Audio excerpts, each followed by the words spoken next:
Hello everyone. तो चलिए आज का क्लास स्टार्ट करते हैं। और आज का क्लास है आपका क्लास 11th का जो इंग्लिश बुक है हॉर्नबिल, उसमें फर्स्ट पोएम है अ फोटोग्राफ, यानी कि एक फ़ोटो, एक तस्वीर। इसके बारे में क्या कहती हैं इस पोएम के जो पोएट हैं, इनका नाम है शिर्ले टॉल्सन। ये क्या बता रही हैं एक फ़ोटो को देख करके, उसके बारे में डिस्कस करेंगे।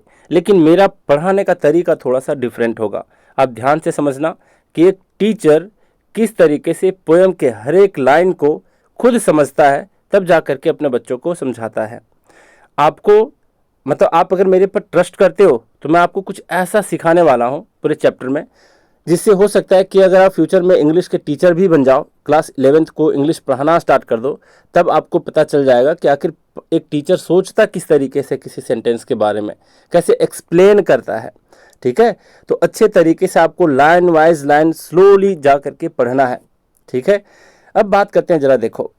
इस पोएम का टाइटल है आपका अ फोटोग्राफ, एक फ़ोटो, जिसमें शिर्ले टॉल्सन नाम की जो पोएट है वो अपनी मम्मी की कहानी को बता रही होती हैं। लेकिन आप ध्यान देना कि इसके पहले वाले चैप्टर में हम लोग देखे थे, जो चैप्टर का नाम था the portrait of A lady. अब उसमें भी जो शब्द आता है आपका पोर्ट्रेट, है ना, शब्द है ना, टाइटल में ही है पोर्ट्रेट। पोर्ट्रेट का क्या अर्थ होता है? पोर्ट्रेट, है ना, इसका भी मतलब होता है तस्वीर। और किसकी तस्वीर के बारे में बता रहे थे वहाँ पर खुशवंत सिंह? वो बता रहे थे अपनी दादी माँ की तस्वीर के बारे में। लेकिन बताओ, चैप्टर में कहीं भी किसी भी लाइन में अपनी दादी माँ की तस्वीर के बारे में कहीं जिक्र किए थे? बिल्कुल नहीं किए थे। एक तस्वीर के बारे में वो जिक्र किए थे, जो दादाजी के वो तस्वीर थे, है ना, दादाजी का तस्वीर था, जो कि मेंटल पीस के ऊपर वो लटक रहा था, यानी कि दीवार पे लटक रहा था। लेकिन दादी माँ के पोर्ट्रेट के बारे में, उनके तस्वीर के बारे में कहीं जिक्र नहीं है। तो सवाल ये उठता है कि आखिर चैप्टर का नाम the portrait of A lady क्यों रखा गया? ठीक है, ये क्वेश्चन हो सकता है आपके एग्जाम में पूछ भी सकता है। ऑब्जेक्टिव क्वेश्चन में, जो मैं ऑब्जेक्टिव क्वेश्चन करा दिया हूँ, इसमें उसका जवाब भी है। अब मैं इन दोनों चैप्टर को एक साथ रिलेट इसलिए कर रहा हूँ क्योंकि इस चैप्टर में भी तस्वीर की बात कही जा रही है और पिछले चैप्टर में भी तस्वीर की बातें कही जा रही है।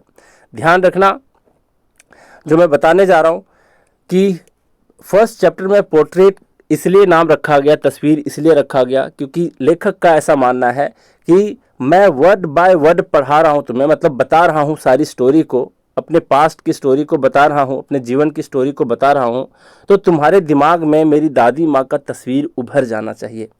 समझ रहे हो? मतलब इमेजिनेशन बेस्ड है कि तुम इमेजिन कर पा रहे हो कि नहीं। जो मैं शब्द ब शब्द जो मैं आपको बता रहा हूँ पूरी कहानी, वो आपके दिमाग में एक तस्वीर बना पाता है या नहीं। ठीक है, तो वैसे भी मैं जिस तरीके से क्लास के ऑफलाइन क्लास में जिस तरीके से मैं बताया था, कभी कभी एक्टिंग करके बताया था दादी माँ का, है ना, कि किस तरीके से अपने एक हाथ पर एक कमर पर एक हाथ को रखती हैं अपने स्टूप को बैलेंस करने के लिए, अपने झुकाव को बैलेंस करने के लिए, किस तरीके से दूसरे हाथ से वो माला जाप करती हैं। इन सारी बातों को जब मैं बता रहा था तो आप लोग आराम से इमेजिन कर पा रहे थे, मतलब स्टोरी सिर्फ सुन नहीं रहे थे, उस स्टोरी में आप कुछ पल के लिए, कुछ देर के लिए जी भी रहे थे, है ना। तो इसीलिए उसका टाइटल रखा गया है कि जब मैं वर्ड बाय वर्ड जो भी कहानी मैं बताऊंगा, उसमें उसकी जो शक्ति है ना, उसकी एक जो शक्ति है वो आपके दिमाग में एक पोर्ट्रेट क्रिएट कर पाती है। यानी कि वर्ड बाय वर्ड से पता चलता है कि आपके दिमाग में वर्ड बाय वर्ड मैं बताते जाऊं और तुम्हारे दिमाग में एक तस्वीर छपती जाए। इसलिए उसका टाइटल का नाम था the portrait of A lady. और यहाँ पर हम लोग देखेंगे अ फोटोग्राफ। दोनों का एक कॉमन सेंस है पूरी स्टोरी का। वो कॉमन सेंस है जिसको इंग्लिश में कहते हैं, इस वर्ड को जरूर ध्यान रखना, नॉस्टैल्जिक, है ना। दोनों का जो टोन है वो नॉस्टैल्जिक है, जो भाव है स्टोरी कहने का, फिर इस पोएम का। पिछले चैप्टर जो स्टोरी है the portrait of A lady, और ये जो प्रेजेंट वाला अ फोटोग्राफ चैप्टर है, दोनों का जो भाव है कहने का वो है नॉस्टैल्जिक। मतलब किस भाव से पोएट इसको लिख रही हैं और पिछले चैप्टर को किस भाव से खुशवंत सिंह लिखे थे, तो इसका भाव क्या है? नॉस्टैल्जिक। इस वर्ड को ध्यान रखना क्योंकि एग्जाम में जरूर आपको देखने को मिलेगा, किसी ना किसी ऑप्शन में जरूर रहेगा नॉस्टैल्जिक वर्ड। अब इसका अर्थ अपने दिमाग में अभी से बिठा लो। नॉस्टैल्जिक का अर्थ होता है अपने अतीत को याद करते हुए मिस करना, पुराने दिनों को ख्याल करके बहुत ज़्यादा उस पल को, उस सुनहरे पल को याद करते हुए थोड़ा सा मिस करते हैं ना लोग किसी को। तो इसी तरीके से अतीत को, अपने पास्ट को याद करते हुए जो बहुत ज़्यादा मिस करने लगते हैं पास्ट को, तब उस शब्द के लिए उसके लिए एक शब्द का इस्तेमाल होता है, वो होता है नॉस्टैल्जिया और फिर नॉस्टैल्जिक। ध्यान रखोगे। तो दोनों चैप्टर का एक ही भाव है। इस फोटोग्राफ में भी वो अपनी मम्मी को याद कर रही हैं पोएट, और इसमें the portrait of A lady में वो अपनी दादी माँ को याद कर रहे थे, है ना। तो दोनों का क्या भाव था कि अतीत को ही जी रहे थे, अतीत को याद करते हुए बहुत ज़्यादा मिस करते थे। या फोटोग्राफ इस चैप्टर में यानी कि इस पोएम वाले में ये जो सिरले टॉल्सन है ये अपनी मम्मी को याद करते हैं, इनके पास्ट को याद करते हैं, और the portrait of A lady में खुशवंत सिंह अपनी दादी को याद करते हुए अपनी अतीत में खो जाते हैं, है ना। मतलब दोनों का भाव है नॉस्टैल्जिक यानी कि अतीत को याद करते हुए बहुत ज़्यादा मिस करना। क्लियर। तो यहाँ तक कुछ भाव समझ में आया होगा। अब लाइन बाय लाइन समझने की कोशिश करना, जरा ध्यान से समझो। फर्स्ट चैप्टर जरा देखो, यहाँ पर कह रहा है the cardboard shows me how it was, कि कार्डबोर्ड जो है वो मुझे दिखाता है कि वह कैसा था। अब यहाँ पर या फिर वह शब्द का इस्तेमाल हुआ है, ध्यान रखना, मैं सबको समझाने वाला हूँ। ईट जो है ये फर्स्ट सेंटेंस तो पढ़ के समझ में आता ही नहीं है कि ये ईट किसके बारे में बताने की कोशिश कर रहा है। कार्डबोर्ड जो दिखाता है वो किसके बारे में दिखा रहा है। तो कार्डबोर्ड का पहले मतलब समझो। कार्डबोर्ड का अर्थ होता है, जैसे पुराने ज़माने में फ़ोटो निकलवाते थे तो लोग क्या करते थे, एक कूट होता था, कूट समझते हो, मतलब कि काटन, काटन समझते हो, कार्टून नहीं, काटन जो लकड़ी के बने होते हैं, है ना, पेपर के बने होते हैं। तो उसमें जो कार्डबोर्ड होता है एक फ़ोटो फ्रेम होता है एक तरीके से, है ना। फोटो का, एक पुराने फोटो का जो फ्रेम हुआ करता था, जो लकड़ी के बने होते थे या फिर बहुत बार पेपर के बने होते थे, उसमें लोग पहले फोटो को चिपका करके चारों तरफ से बहुत अच्छे से सजा करके अपने दीवार पर चिपकाते थे, है ना। तो उसी के बारे में कहा जा रहा है। तो सिंपल सी बात समझ में रखना कि कार्डबोर्ड का अर्थ होता है एक फोटो का फ्रेम। पुराने ज़माने में जो फोटो के फ्रेम होते थे उसको कहते हैं कार्डबोर्ड। अब ये कार्डबोर्ड मुझे क्या दिखा रहा है कि कैसा था। अब का आंसर कहाँ छुपा होगा, तो ध्यान रखना, कई बार ऐसी बातें आती हैं जिसका आंसर आ तो इसके आने वाले लाइन में छुपे होंगे, है ना, इसका आंसर आने वाले लाइन में छुपा होगा, और फिर इसके पहले अगर कोई लाइन रहता तो भी उसका आंसर वहां पर मिल जाता है। अब देखते हैं ये किसके बारे में कह रहा है। यहाँ कह रहा है when the two girl cousins went paddling, है ना। यहाँ पर कह रहा है कि जब दो चचेरी बहनें पानी में घूम रही थी, है ना, पानी में छपक के मार रहे थे। तो यहाँ पर ध्यान देना, वेन किसका जवाब होता है। मैं बहुत सिंपल सवाल पूछ रहा हूँ तुमसे, ज़्यादा मतलब स्ट्रेस मत लेना, ठीक है।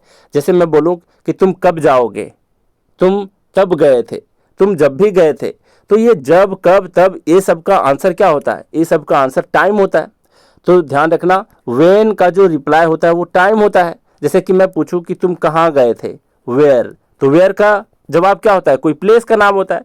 तो जैसे वेयर का जवाब होता है प्लेस, उसी तरीके से वेन का जवाब होता है टाइम।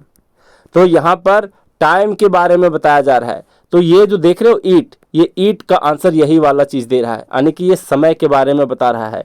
क्या बता रहा है कि the cardboard shows me how it was, कि कार्डबोर्ड जो है फोटो का फ्रेम है, ये मुझे दिखाता है कि वह समय कैसा था।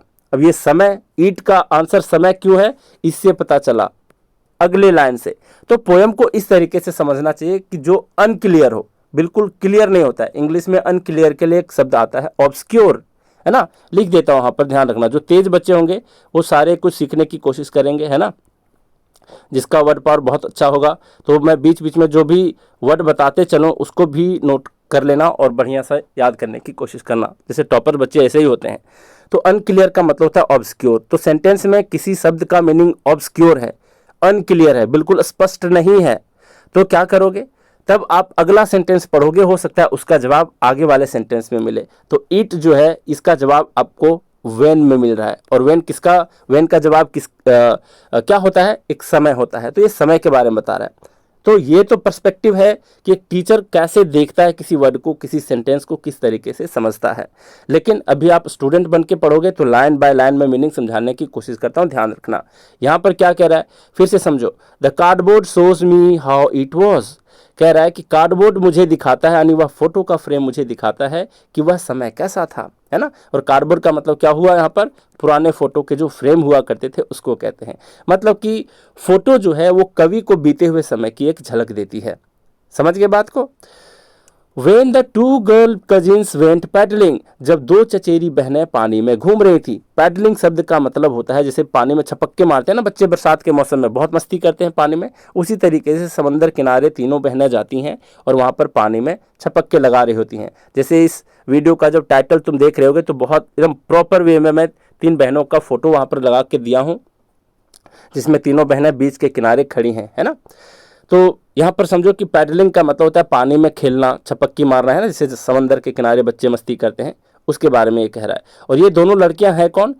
कवि जो है शिर्ले टॉल्सन है, उसकी माँ की कजिन्स हैं, मतलब मौसी हैं एक तरीके से, है ना। तो कई बार पूछ लेगा एग्जाम में कि जो इसके पोएट हैं, पोएट की वो दोनों लड़कियां कौन लगती हैं जो इनकी माँ के साथ थी? तो मौसी लगती हैं, ऑब्वियस सी बात है ना। अब आगे बढ़ते हैं। यहाँ पर अगला सेंटेंस बोल रहा है each one holding one of my mother's hands, मतलब दोनों में से हर एक मेरी माँ का हाथ पकड़े हुए थी। क्लियर है? होल्ड का मतलब पकड़ना, होल्डिंग का मतलब पकड़े हुई थी।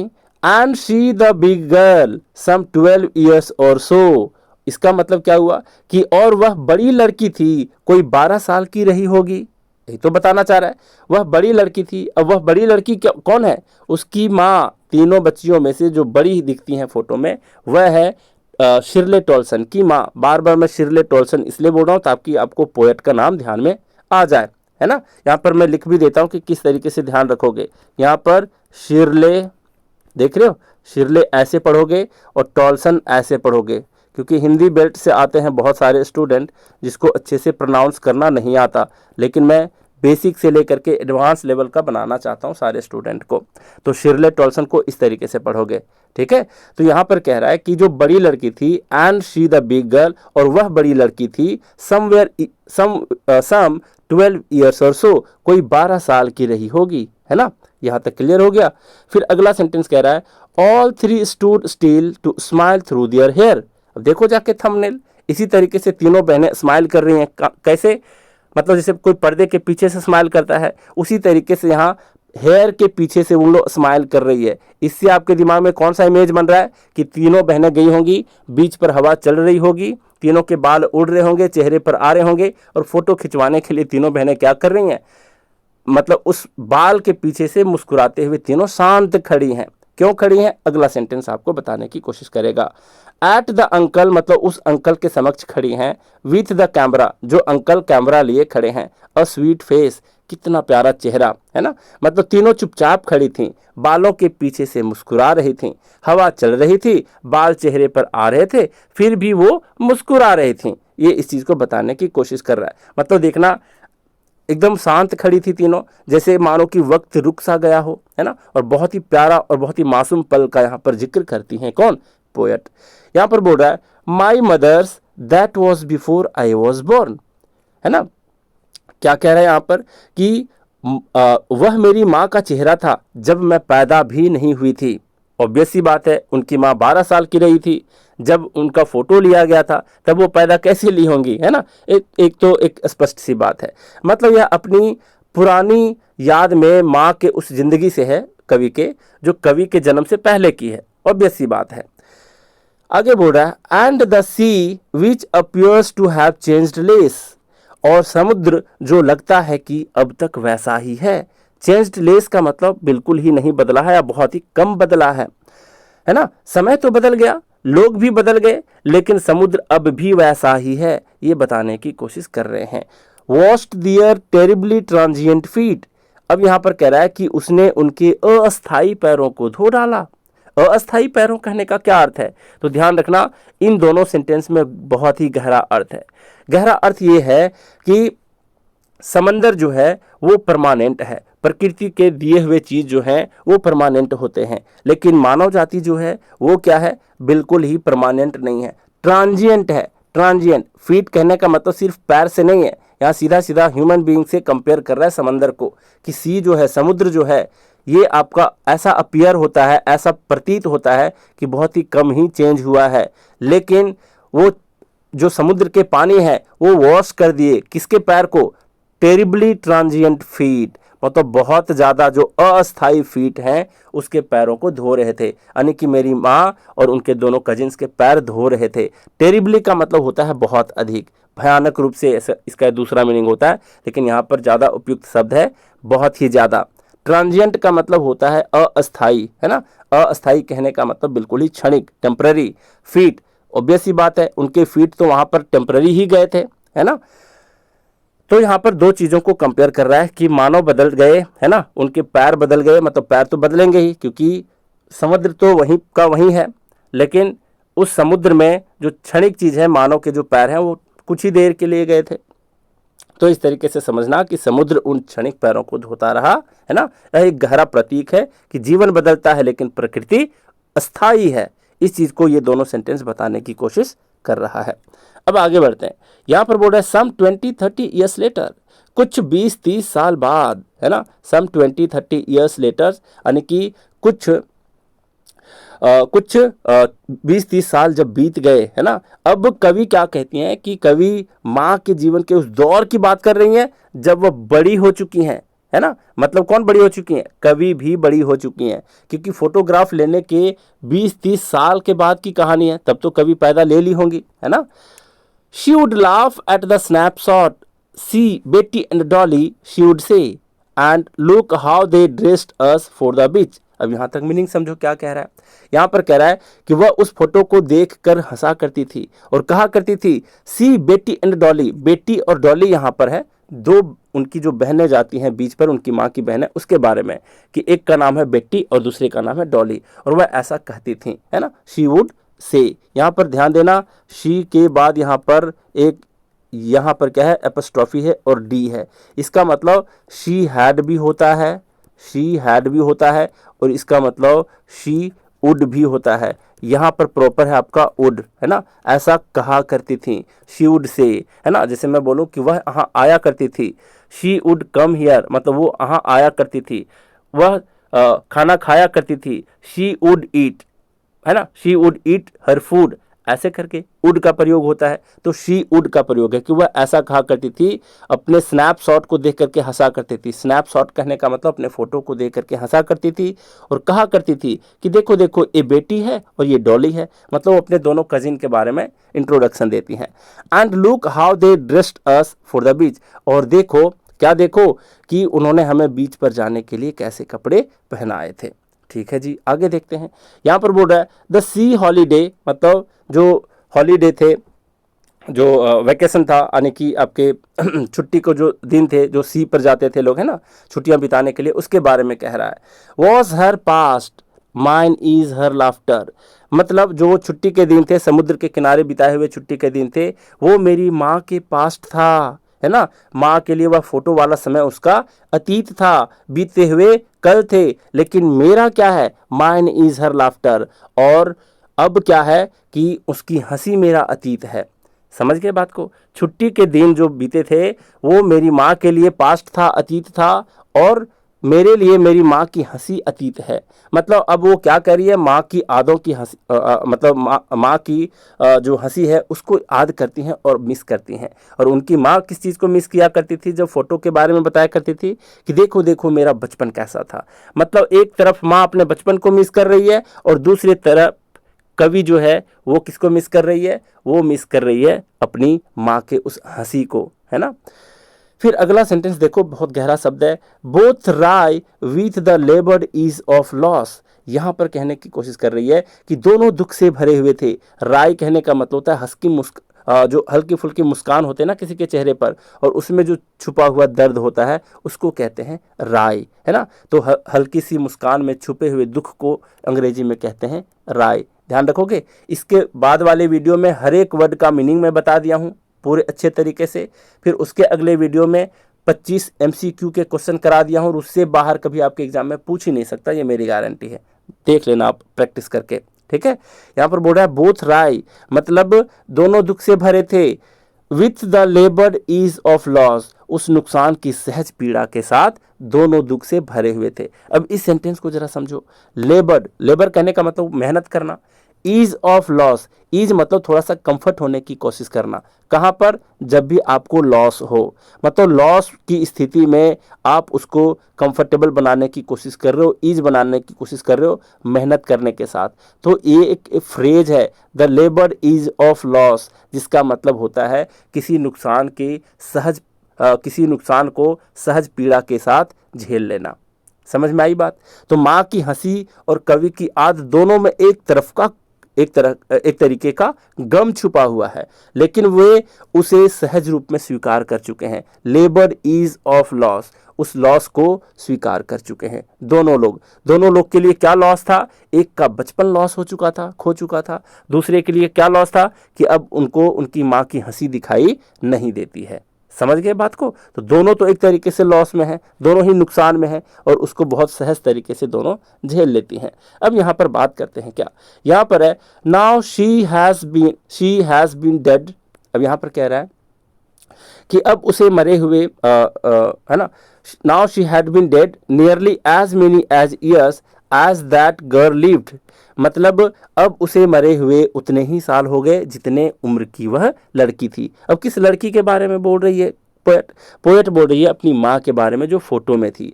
यानी कि समझना, यहाँ ध्यान से समझना, यहाँ पर नाव शब्द का इस्तेमाल है।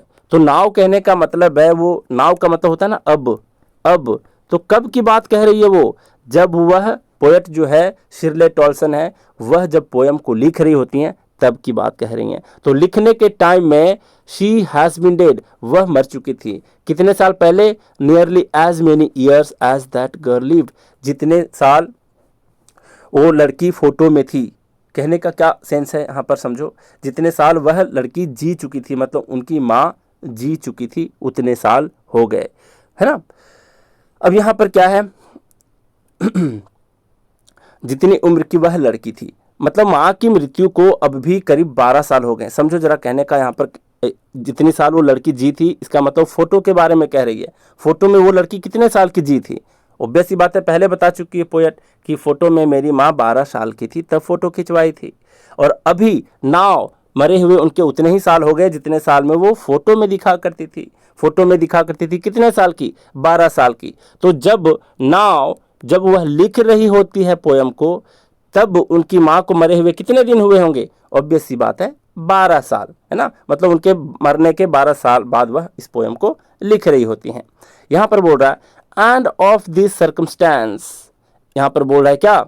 सर्कमस्टेंस का मतलब होता है स्थिति या फिर परिस्थिति, और इस स्थिति के बारे में as and of this circumstance there is nothing to say at all, और इस स्थिति के बारे में कहने को कुछ नहीं बचा है ना। देयर इज नथिंग, कुछ नहीं है ना। क्या? टू से एट ऑल, कहने के लिए कुछ भी नहीं है इस स्थिति के बारे में। दिस सर्कमस्टेंस, तो इसको पढ़ने के लिए भी सीख लेना, बहुत बच्चे नहीं पढ़ पाते हैं।